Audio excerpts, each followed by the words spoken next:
Let's start with our second video on signing up. Signing up is probably the easiest way to put cash in your pocket immediately.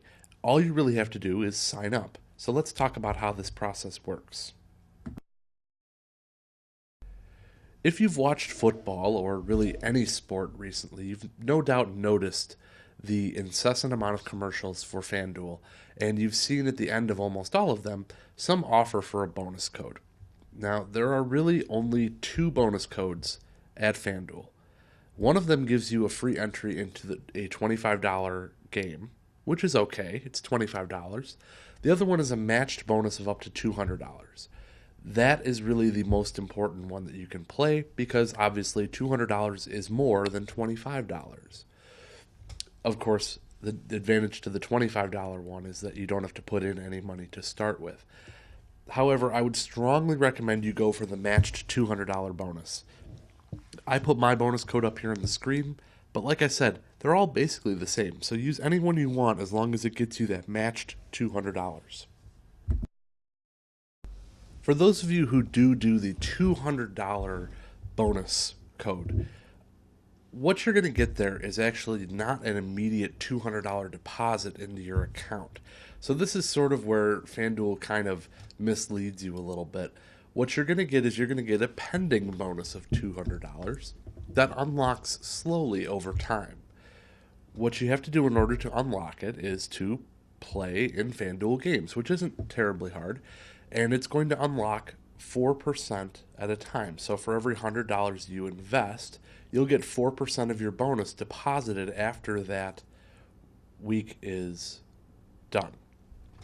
So what this kind of allows you to do is get a little bit of your money back every single time you play. And over the course of the whole season, if you're playing, $200 a week, you should have the majority of that money unlocked at the end of a single season. Unfortunately, the problem with this is if you lose or if you bust out right away, you're only going to get $6 or $7 worth of that bonus unlocked. You'll never get the whole bonus unlocked until you keep replaying over and over and over again. But it is our goal to avoid you losing. So watch the rest of these videos before you start to invest in FanDuel games. Okay, on this slide I want to go really fast over the absolute basics of how to play FanDuel as far as NFL football goes. I'm not a huge fan of many other sports, although I do watch basketball and occasionally wager on it, but my favorite sport is football, and I think that the most games that you're going to find on FanDuel are going to be during the NFL football season. So here's how we play. As I've already stated, it's very similar to fantasy football. What you're going to do is you're going to choose your lineup. 1 kicker, 2 running backs, 3 wide receivers, 1 tight end, 1 defense, 1 kicker. You get a certain amount of money to do this. You get 60,000 acquisition dollars. And what this allows you to do is sort of vary the players you play. You cannot, for instance, just choose to play Aaron Rodgers and Todd Gurley and Adrian Peterson and Antonio Brown and Calvin Johnson and just get every single big name out there.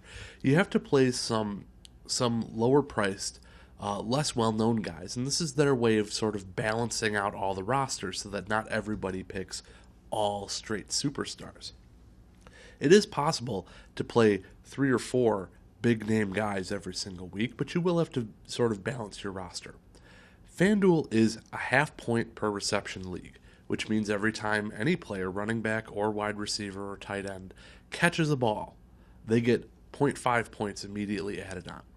So it's a little bit different than some fantasy football leagues. The majority of them are usually either a full point per reception or they're no points per reception and you just get points based on yardage. I think the half point system is probably the best.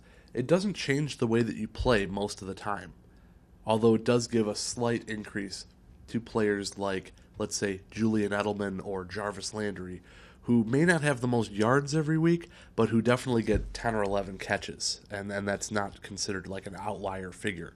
It'll give them a little bit of an extra boost, but aside from that, it doesn't really change the way you play.